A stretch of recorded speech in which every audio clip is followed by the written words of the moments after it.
ఆయన అంటే హోటల్లో చిన్నగా కాఫీ స్టాల్ అది పెట్టుకొని ఆయన ఓన్గా చిన్నగా అక్కడ వచ్చిన వాళ్ళకి టిఫిన్ కావాలంటే ఆ పూరీలు అవి వేస్తా 1 by 1 ఆయన చాలా ప్యాషన్తో చేశారు. అంటే ఇంట్రెస్ట్ ఆ ఫుడ్ తిన్న వాళ్ళు బాగుందని చెప్పాలి.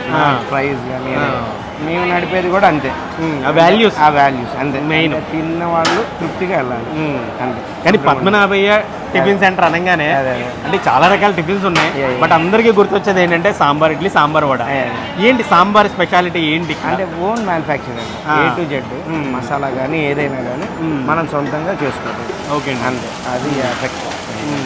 సరుకు కూడా మనం ఇంట్లో ఏదైతే ఎట్లా అయితే వాడతామో అలానే ఈ 40-50 ఏళ్ళ నుంచి కూడా ప్రతిరోజు ఉదయం మా ఇంటికి మేము టిఫిన్ ఇక్కడి నుంచి వెళ్ళింది. ఇక్కడ నేను మా నాన్నగారు మాకేం పెట్టారు, మా పిల్లలకి మేము ఎలా అంటే ఏ ఫాదర్ అయినా వాళ్ళ పిల్లలకి ఎలా పెడతాడు బాగా పెట్టాలని. అవును, అక్కడ ఇంటికి ఏదైతే పంపిస్తామో ఇక్కడ కూడా అదే వండుతాం.